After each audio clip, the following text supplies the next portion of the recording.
Alright, so hello and welcome. As promised, today, which is the day after tomorrow, I'm going to do the top 10 combat cantrips, okay? So, again, I divided the spell list up from utility cantrips and combat cantrips because they're two very different things, and I thought the list should be broken up as such, alright? So, before we get into it, today's video sponsor is myself. Are you a dungeon master that has been frustrated by D&D mass combat rules? Well, worry no longer. I have a solution for you DMs. The Squad Combat module lets you run mass combat quickly, with massive customization options. Do you like additional D&D supplements that improve the immersion and realism of your games? Want maps for your D&D adventures? Reduce your prep time, improve your games, and become a Patreon member today by clicking the link below in the description to join. And a special shout out to my Patreons that make all this stuff possible. Alright, so without further ado, let's get on with it. So, number 10 for the top 10 utility cantrip, or top 10 combat cantrips is Word of Radiance, alright? It's a cantrip, one action. It is 5 foot and requires a verbal and somatic component, which means you basically need to have Warcast if you're going to cast this. It is instantaneous, and it's a con save, and it's radiant damage, okay? So let's explain this one a little bit. So, at level 11, you will be able to throw 3d6 radiant damage out, okay? That's not much, basically, as a cantrip. There's a lot more that can do a lot more damage. However, what this is doing is in a 5 foot range around you, you make them all take a Constitution saving throw, or they take 3d6 radiant damage, okay? Now, why is this important? It is because radiant damage can stop regeneration on some monsters, okay? Vampires, undead, if you do radiant damage to them, it very well will probably stop their regeneration. Okay? Now, in addition to that, some monsters, very, very few, unless you're fighting a Celestial, are resistant to radiant damage. All the other damage types, besides Psychic and maybe Force, radiant damage is going to hit them. It's going to hit them really hard. For Undead, it will actually do double damage if they are vulnerable. So if you do 3d6 damage, okay, you double that. Because they are vulnerable. You can see how the spell becomes a little bit better. Now, the problems with this spell and why it is number 10 is very simple. It's a con saving throw, so all monsters are probably going to succeed. Although they may fail, so that is your thing. And it's within 5 foot of you, which means they are already on top of you, killing you. And it is very low damage, even if they are radiant. That's why it's number 10. It's kind of a last resort, and there is a better spell that we will get to. That's going to be that's going to be at the top, near the top of the list, and it stops regeneration too. But this is just number 10 because I need number 10. Number 9 is Shillelagh. All right, I like the Shillelagh. Now, this is going to turn a club or a quarterstaff into a d8 of damage. Okay, as a bonus action, because this is a cantrip, one bonus action. The range is touch. Gotta touch it. Verbal, somatic, and material components, which means you gotta do all of the wishy-washy stuff, and it lasts for a minute. Now, what it basically does is it turns a club quarterstaff, okay, that's going to be imbued with nature's power, and instead of it being a strength or dex question mark, it turns it into a d8 for the spell ability that you are modifying, okay? So in this example, it's probably going to be wisdom. And it turns it into that. So basically, if your strength was a +1 and your wisdom was a +5 modifier, you're going to use the +5 for the damage and now the attack roll. Okay. Now, this is very, very good because you're going to use your spellcasting modifier. Okay. So on top of that, you also technically turn this quarterstaff and club into a magical weapon. Now, magical weapon is used as a definitional term in D&D to overcome resistances. A typical monster may have the following in their stat block: resistant to slashing, piercing, and bludgeoning damage from non-magical weapons. That means you do half damage unless your weapon is magical. You have now turned your quarterstaff with Shillelagh into a magical weapon, which means you overcome the resistance and do damage, which is very good, okay? And it's only a bonus action. However, the problem and why it is only number 9 is, one, if most campaigns, I will dare say, you can get a magical weapon, a moonbeam, which is a common item, it shined light, is technically a magical weapon. There are spells to get you magical weapons, but most time you'll be able to find a +1 somewhere. I don't know how early on, but you probably should be able to find one eventually, which will negate the monster's resistances. Okay, otherwise, Shillelagh is very good if you can't do that, or you're playing in a high setting and you just want to flip your DM off and say, "Nah, I'm gonna do damage," because that's how that works. Because it's basically piercing, slashing, and bludgeoning damage are resisted if it's not a magical weapon. If it is, complete garbage, and you do full damage. So in that case, it is worth it. Another problem with this thing is it's only for druids. With the druids, you're probably going to be in wild shape more often than not. In combat, if you're not in wild shape, then I see it being useful. Don't get me wrong, it's a useful spell, and that's why it is number 9. It's just useful in different situations, and it is only for the druid, right? That's why it's number 9. Number 8 is Snapping Sting. Okay, this is from the Explorer's Guide to Wildmount. It is a cantrip. It is 1 action, 30-foot range, verbal, and somatic components. And duration is instantaneous. It is a School of Necromancy, interestingly enough. It's a con save, which is bad, and it is necrotic damage, which most monsters don't. It depends on what you're fighting. Undead are resistant, but everything else is not really. So, at level 11, you do 3d4 damage of necrotic, and you make the target go prone. Now, that is very powerful, okay? It may not seem that way, because it's just, what is prone?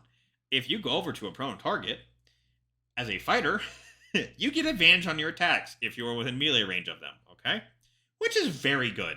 So, if you are a chronological magic or gravitational magic, okay, which is critical role stuff, so if you're not doing critical role stuff, obviously the spell doesn't apply to you, but yeah, on D&D Beyond, everyone really uses it. So, as a team combo, if you're one of these wizard types, and you do this, and let's say it's my turn, I cast Snapping Sting. Dude fails con save, goes prone. Next turn is Fighter. Fighter gets advantage on the target because it is down, and kills the target because they have advantage, and they get critical strikes. It is very, very good in that team combo situation. By yourself, not so much, but by yourself, you could also make them fall prone and then run away very fast. There's just different options here. But the reason it's number 8 is 1, it's critical role, and 2, it's only on 2 wizard things from critical role. But it is Explorer's Guide to Wildmount, so that's going to be on you on how you want to roll that. But basically, being able to drop someone prone as a cantrip is very brokenly powerful. Even if it is a con save, which most monsters should be able to have a very high con and be able to save on, but hey, it works. Number 7 is Mind Sliver. Alright, so Mind Sliver is a cantrip, 1 action, 60-foot range, verbal. You only got to speak like me. And it is instantaneous. It is from the School of Enchantment. It is an intelligence save, which is very rarely resisted and very good. And it does psychic damage, which also is very good. And you can take it on the Sorcerer, Warlock, and Wizard, which means it's very open.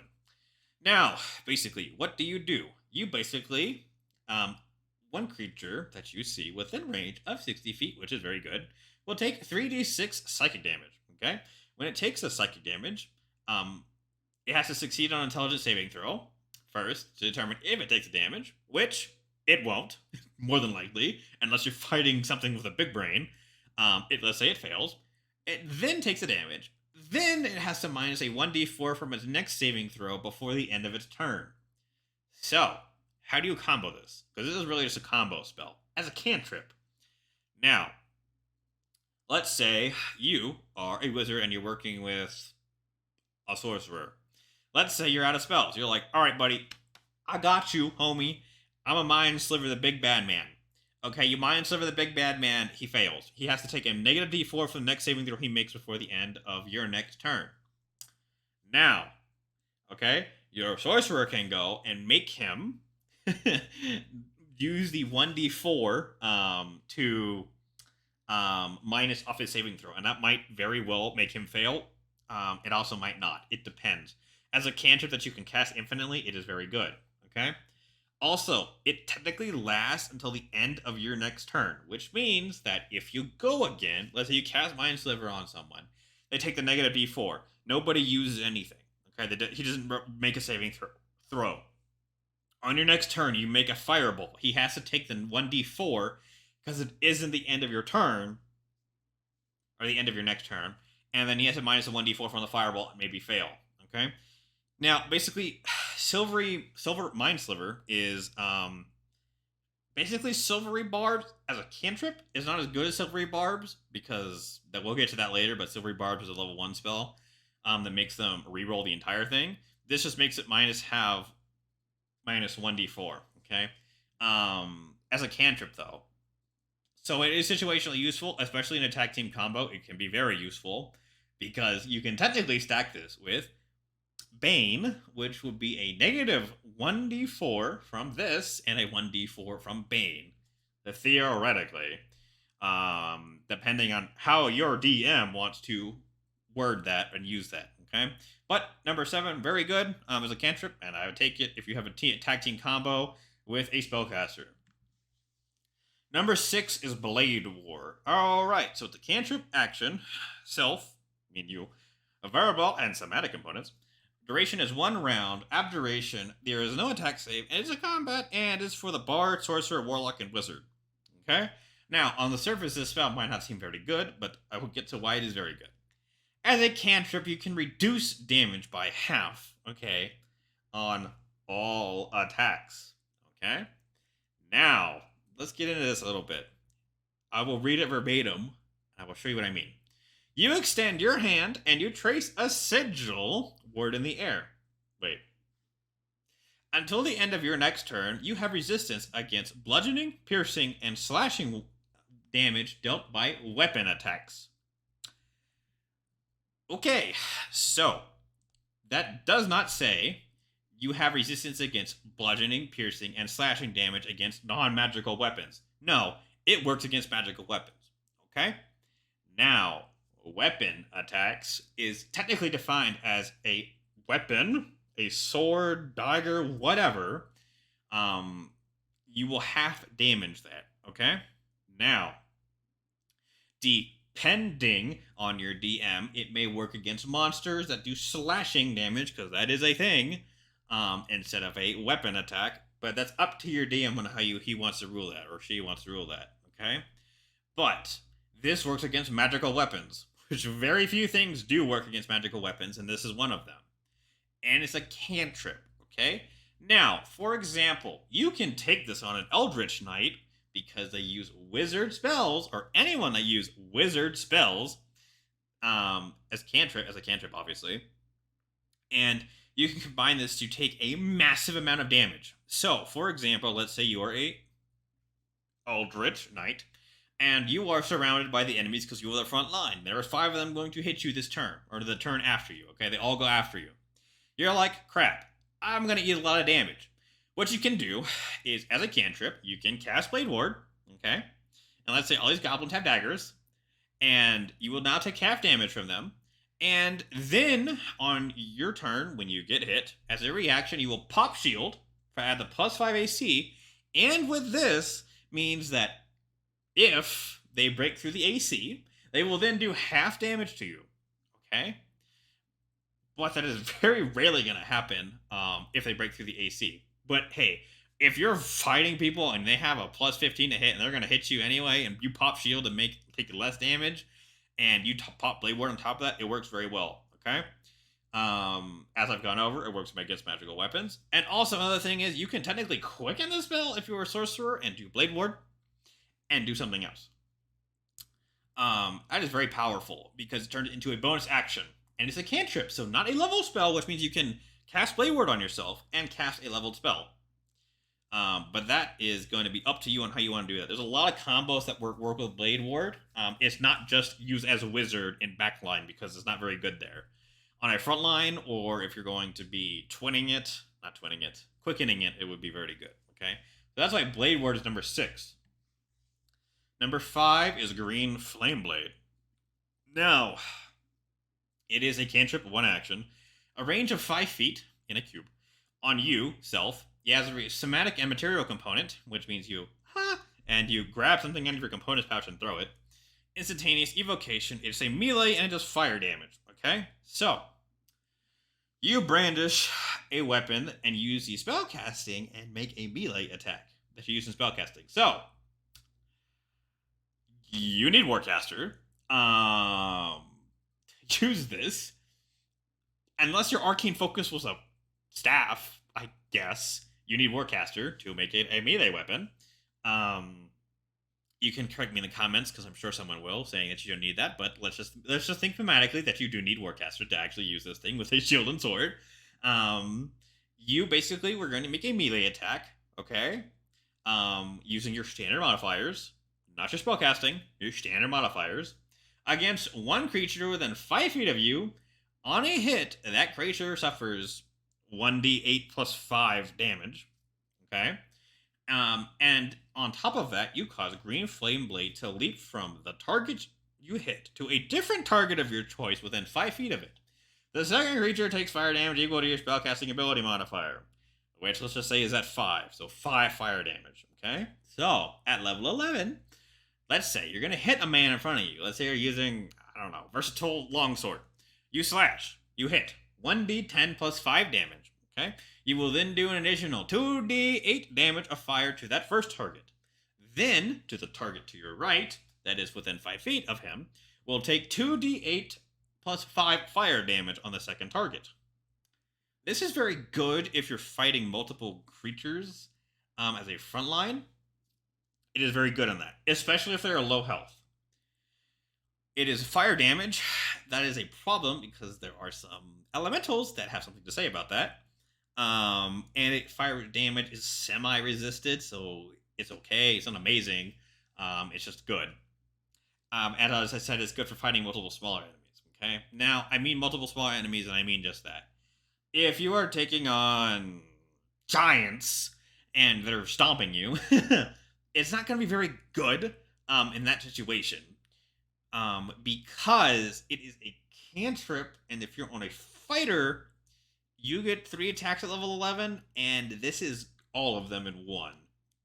So it is situationally useful. On a backline class, such as a wizard, sorcerer, or warlock that get 1 attack without doing some weird combos and stuff, it is very good because basically you take your 1 attack and you make the damage even more, okay? Against 2 targets. But it's against 2 targets, and it is more situationally useful, in my opinion, than something else that will be further up the list, okay? But Green Flame Blade is not bad at all. It just depends on the situation that you are using it in, okay? So, with that, let us go on to number 4. And here it is. Lovely. Number 4 is Booming Blade, okay? So, it's a cantrip, 1 action, range of self, 5 feet, semantic, and material components. Duration is 1 round, school evocation. It is a melee and does thunder damage. And it's on the sorcerer, warlock, wizard, and artificer. Alright, so it is very similar to Green Flame Blade, but better in my opinion. For specific purposes. You brandish your weapon and use your spellcasting. You use in spellcasting, which you should take Warcaster. And you make a melee attack with it, okay? Against 1 creature within 5 feet of you. On a hit, the target suffers the normal effects of whatever, and becomes sheathed in Booming Blade energy until the start of your next turn. If the target willingly moves more than 5 feet before the turn, before the thing ends, the target takes 1d8 thunder damage and the spell ends, okay? So at level 11, let's do this. I swing my long sword. Target's going to take 1d10 plus 5 damage slashing. He's then going to take 2d8 thunder damage, and then if he moves, he will take 3d8 thunder damage if he moves. You can see that this is very good against a single target.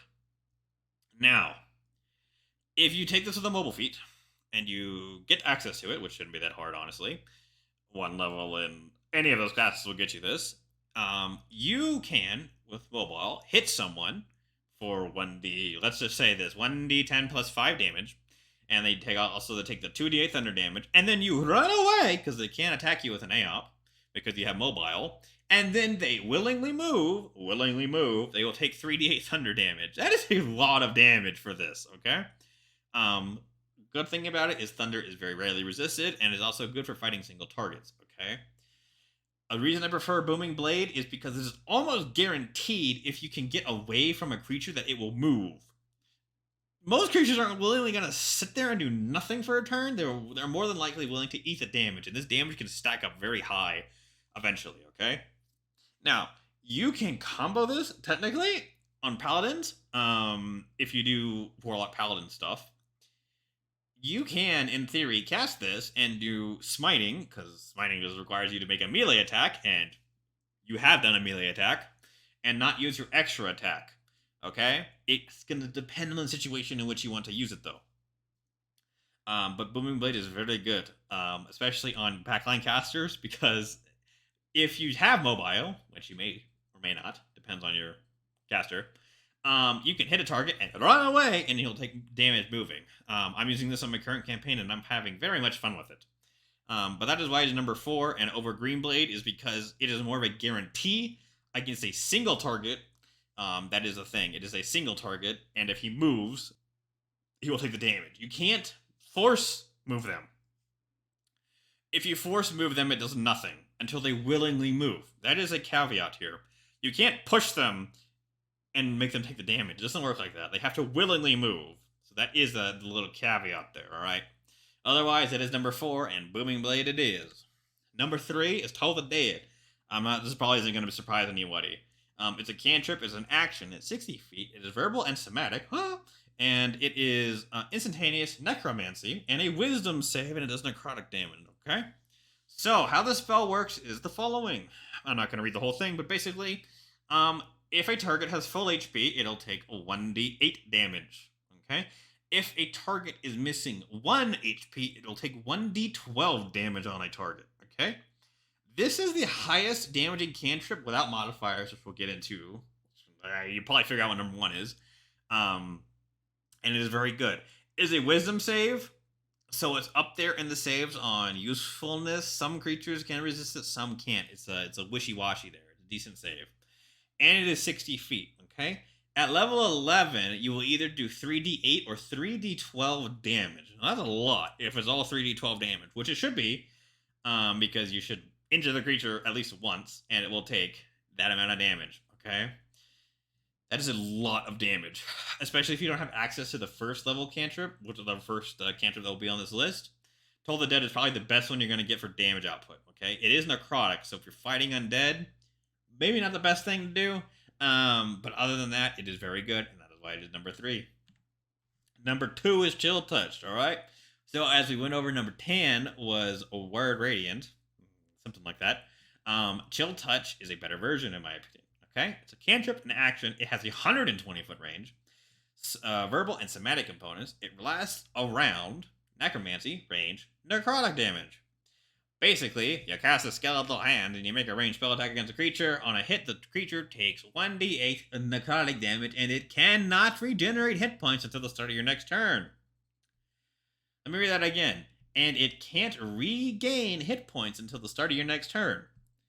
This guarantees to stop regeneration on creatures. If a creature has regeneration, he cannot regenerate hit points if you hit him with this. This is very useful at high tier play. And high tier play means 8 and above.